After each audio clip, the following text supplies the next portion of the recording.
40 years, we still continue to fight the same fight for the same people against the same authorities, which is the government people who try to drive them off the streets.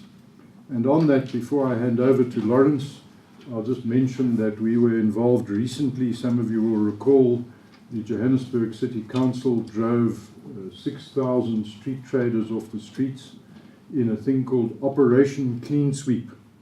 They literally used their cleansing department, the department that cleans litter off the streets, to chase people off the streets as if people are litter. That was literally how they think of human beings.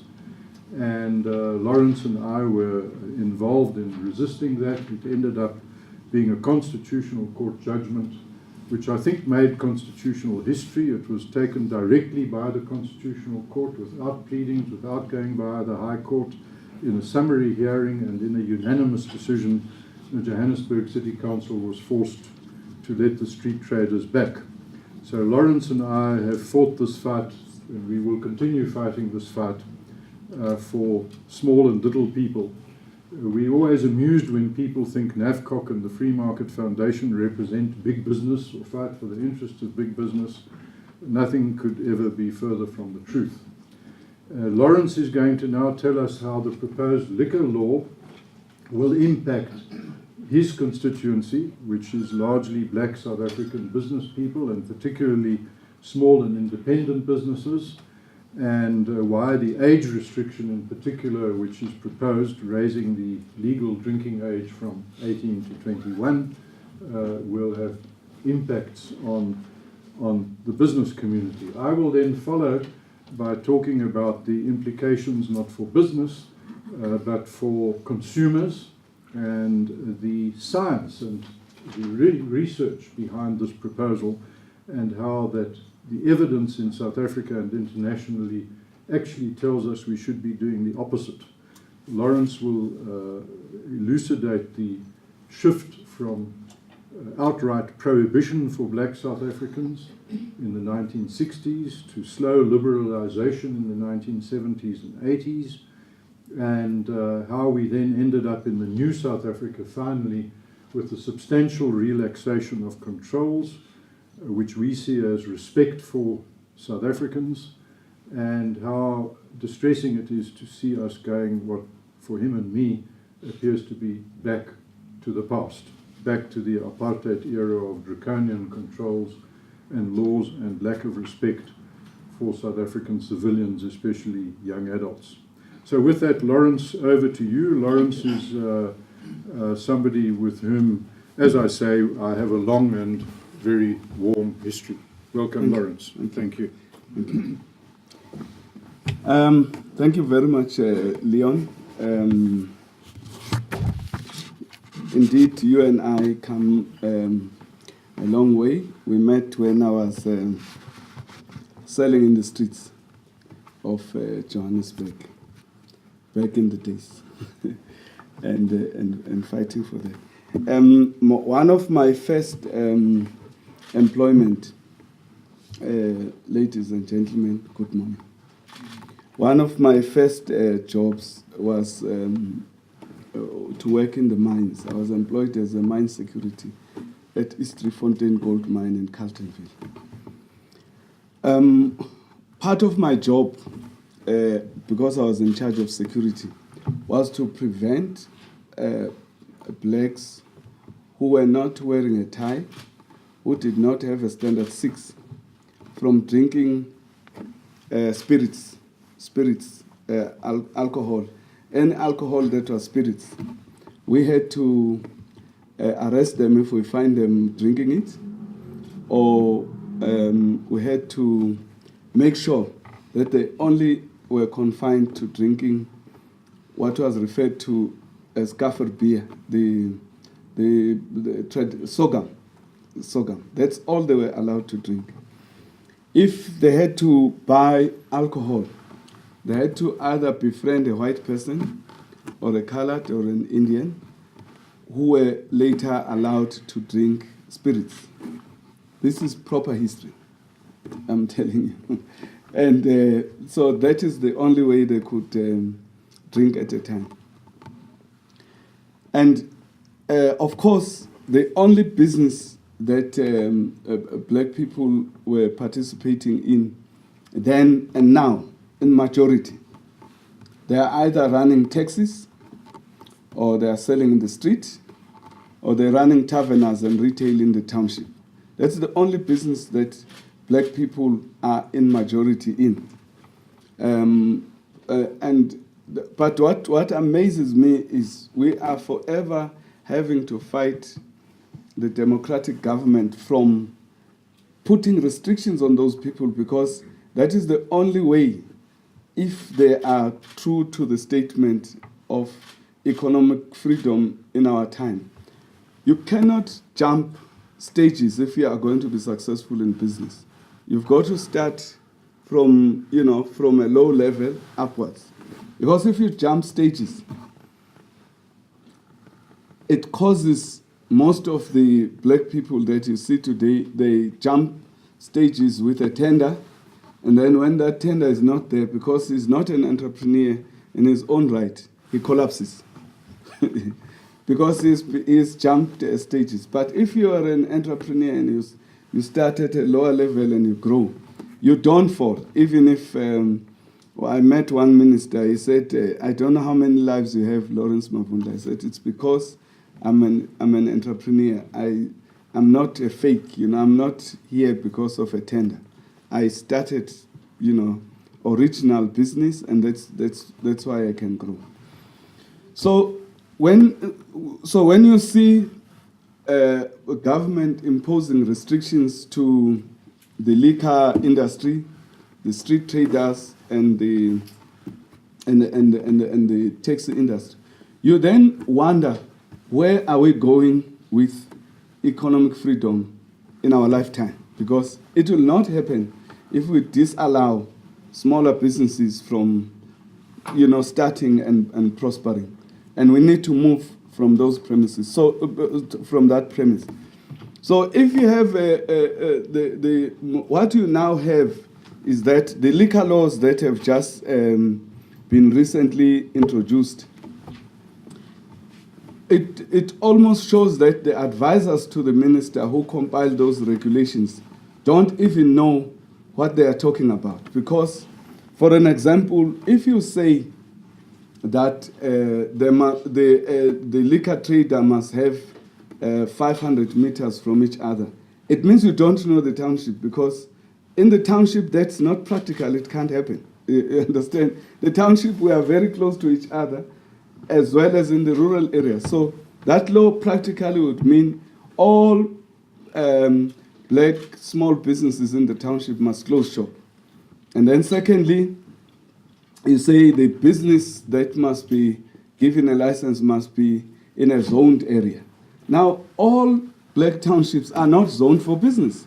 It's as simple as that. So if you say, so the people who conceive these laws, it looks like they do not know who these laws are going to affect, or they did not in the first place research to find out how these laws are going to affect, how are they going to be implemented. Now you even wonder, how are they going to police it? Because we have got a lot of crime in South Africa. Our police, we've got a fewer police to be able to deal with crime. Where are we going to get the police to police this? To police these new regulations. How are we going to police it if we are unable to even police, to even police crime, which is the primary duty of police.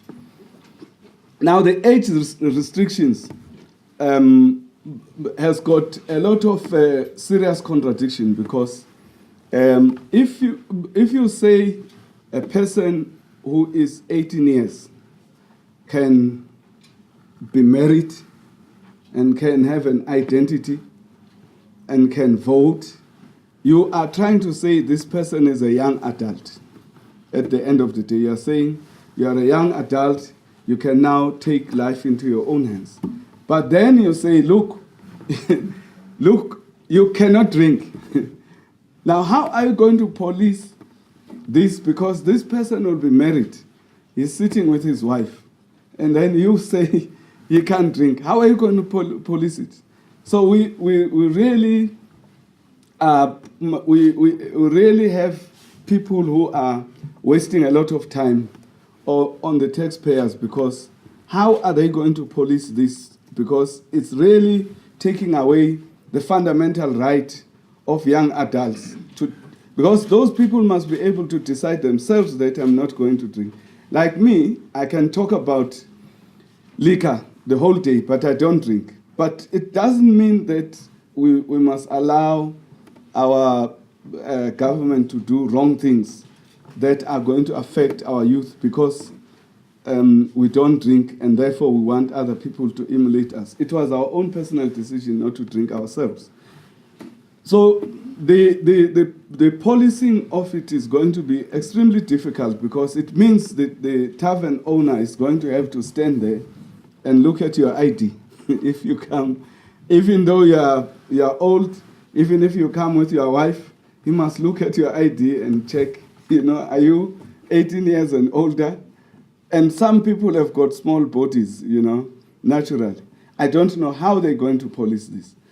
So I believe that we've got to be looking at a situation where government departments should be working on fulfilling the ruling party's stated policy of economic freedom in our lifetime by going out there and looking at laws that are doing their own goal scoring. The laws that are restrictive to small businesses should be done away with, not to be added on. We're looking together with the small business department that we should be looking at changing the laws that are affecting small businesses so that we can have more small businesses. Is it correct that in a new democratic South Africa, the hawkers that you see selling in town, in Joburg, they are only there because of a court order?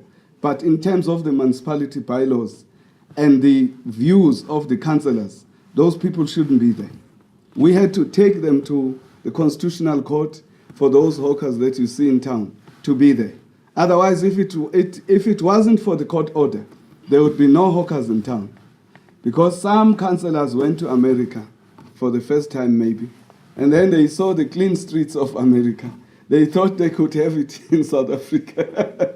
Because I'm wondering, how did you think of that if you are a black council? You go to, you want to clean people who are actually feeding families and starting small business, and you have an idea that you want to clean them up. So we've got to work as South Africa at in supporting small businesses.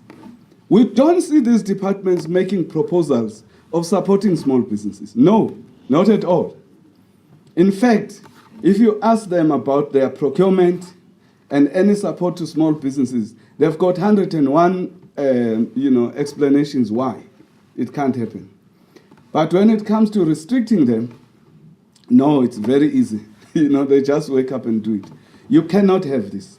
So as NAFCOC, we are going to take this matter up at all levels of the structures of government. We're going to make sure that we engage with the economic unit of the ANC, the research team of the ANC, and also go to Parliament, to the standing committees, because we cannot allow narrow-minded people to come with proposals that are going to restrict the number of small businesses that are there, because all these restrictions that are being brought in are really coming in to restrict the number of small businesses at the end of the day, because if you put restrictions on people that can do business in the township, you are really saying, because 500 meters can only apply in town.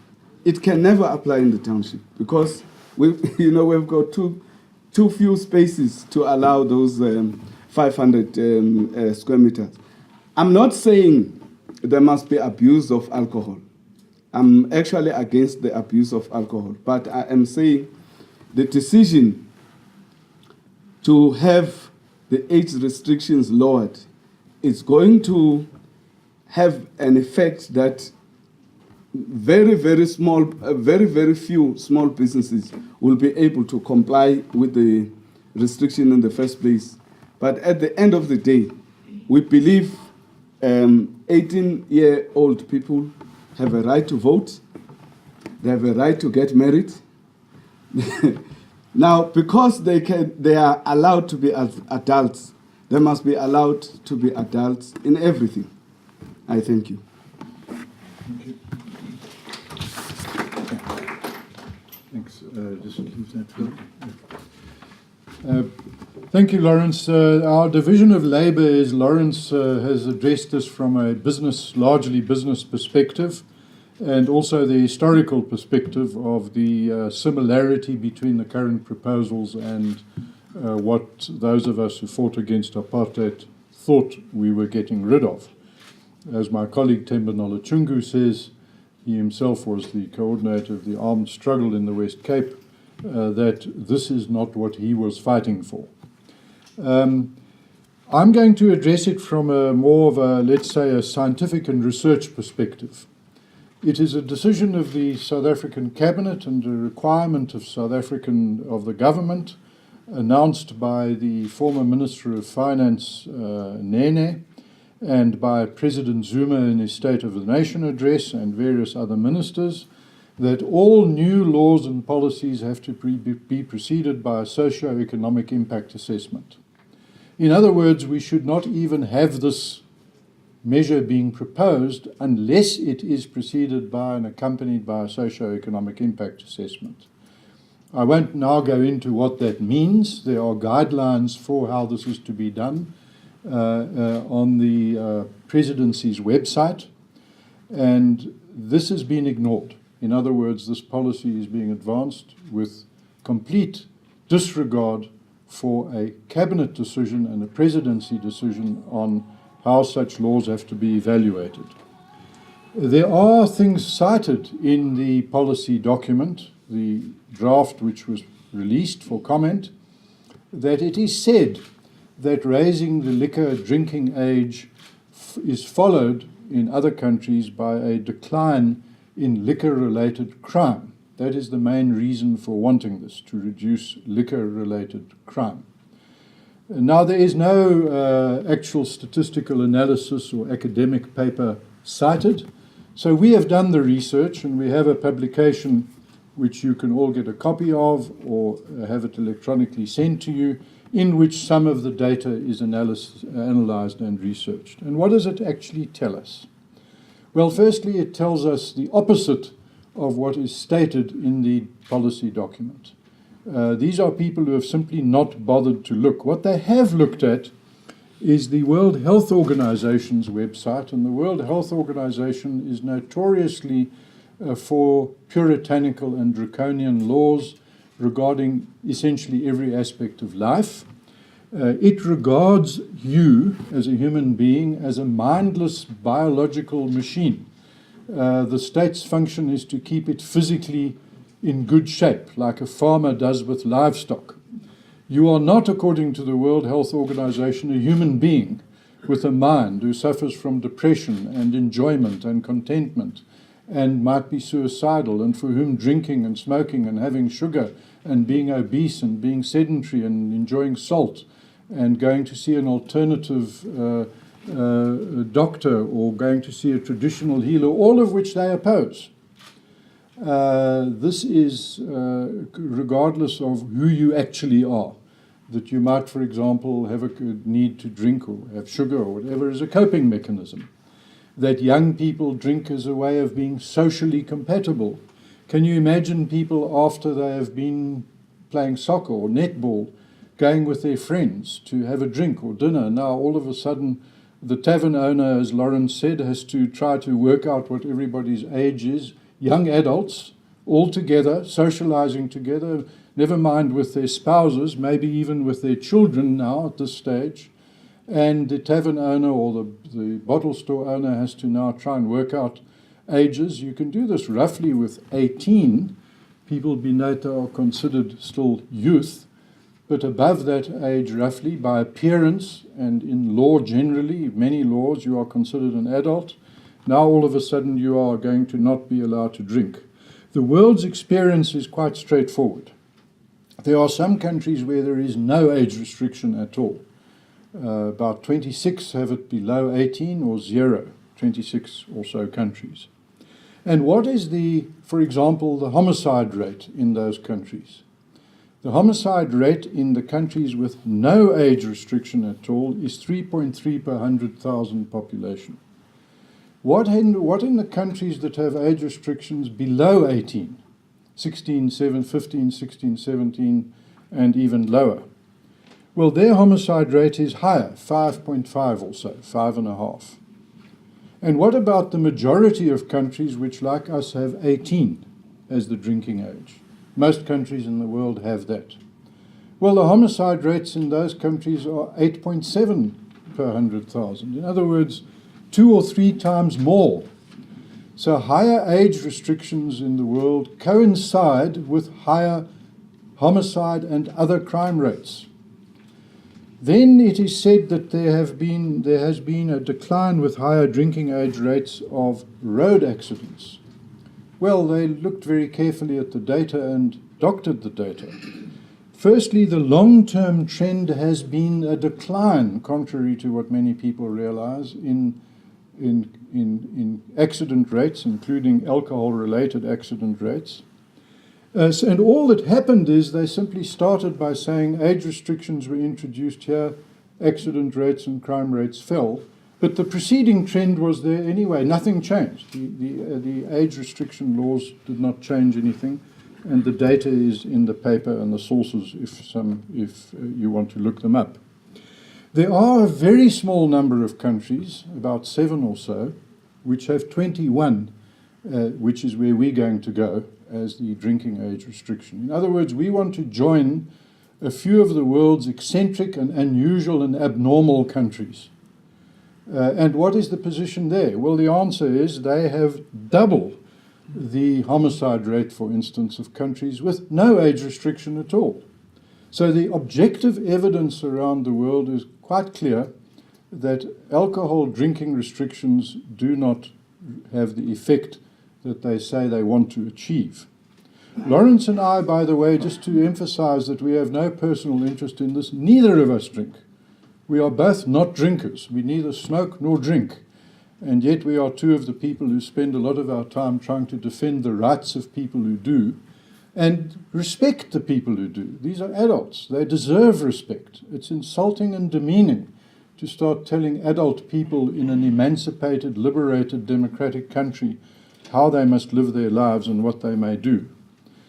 Now, that is not as Lawrence said. Let me emphasize this. We both are completely against any form of liquor abuse. We would like to see people not being alcoholics. We would like to see people not abusing their families by virtue of alcohol. We would like to see people not drunk driving. We are completely for that. There is no evidence that raising the drinking age will have that consequence. Let me point out a very simple statistic. The number of alcohol-related crimes and accidents for people in the age which is now going to be excluded from 18 to 21 is minuscule. It's a tiny proportion of the total. Overwhelmingly, road accidents are caused by sober drivers, 2/3 to 3/4. So if you want to ban bad driving, you must ban sober driving, not drunk driving.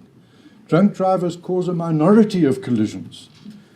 Drunk drivers cause a minority of assaults and crimes of violence, a small minority, and that age group particularly. It's a statistically insignificant proportion of crimes that would be reduced if this measure is introduced. So the measure is really a psychological thing. It's a way of saying we want to do something, but we are not doing anything effective. The effective thing to do, as Lawrence implied, is policing. Proper policing is protect people from crime. Whether it's road users being protected from bad drivers, most collisions are caused by sober drivers. You want to protect people from road accidents regardless of whether the driver is drunk or sober. You want to protect wives and children from family assaults regardless of whether the man of the household, which is usually the way it goes, not necessarily, is drunk or sober. Most assaults are by sober people. Most crimes of violence are by sober people. It's no comfort to you to be told, oh, it was a drunk person, but we're going to make a law against that. You want a law and you want police against violence by all people, regardless of whether they're drunk or sober.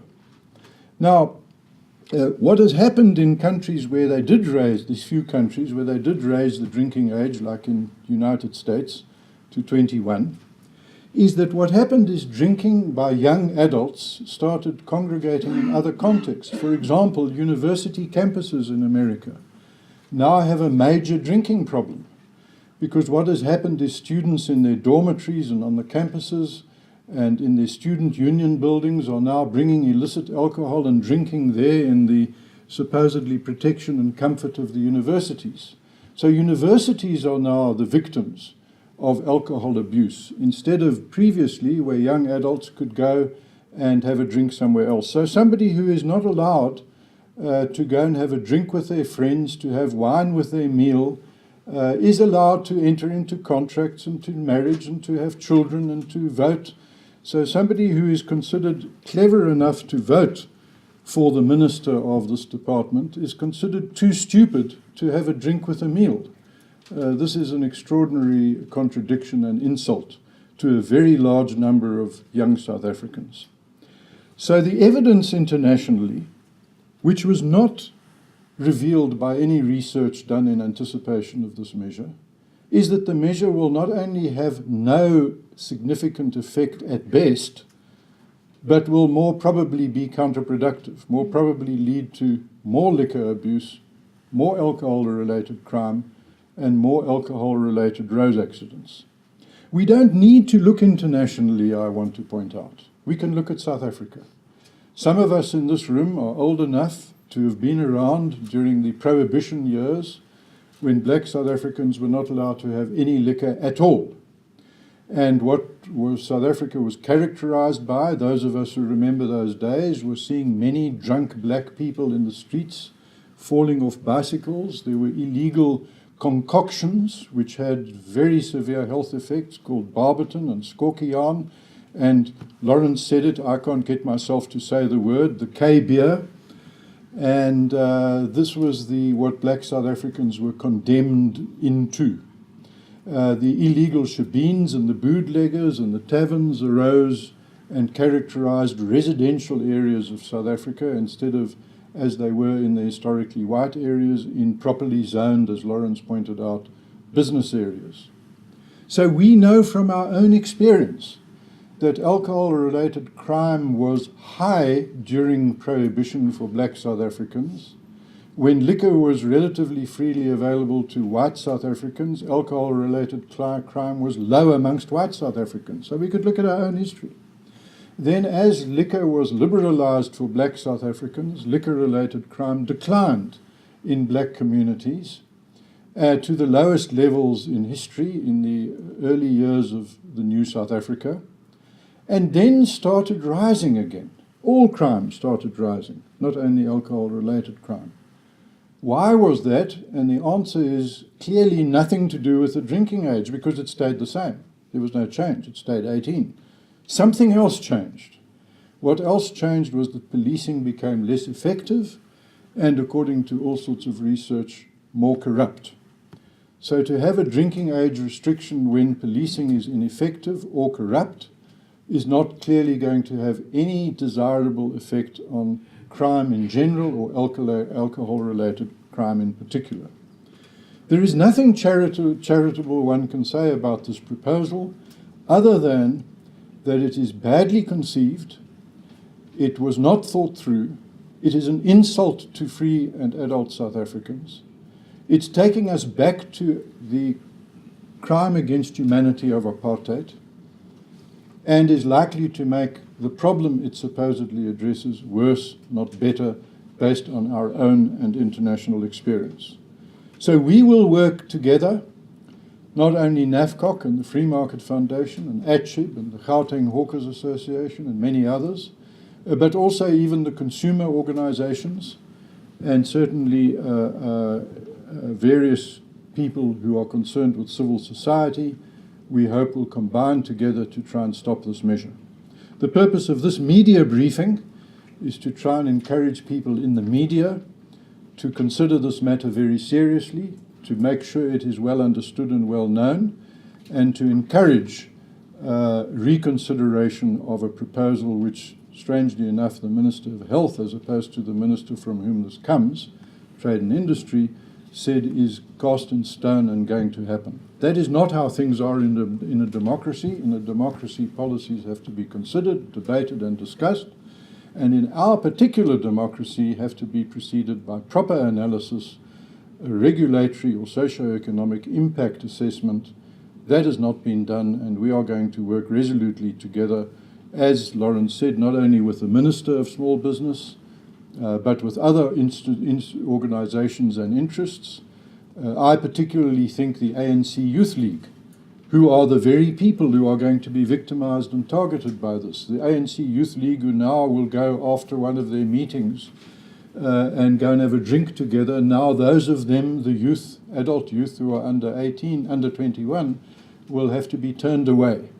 So I would expect the youth leagues of all the political parties to go and say to their seniors, you can't proceed with this. This is an unconscionable discrimination and victimization of people who are not responsible for a significant percentage of the crime and problems that concern us all. These are being scapegoated, young adult South Africans who are largely innocent of the problems concerned, are being scapegoated on behalf of older people and, strangely enough, sober people who are the principal cause of the social problems that we face in this country.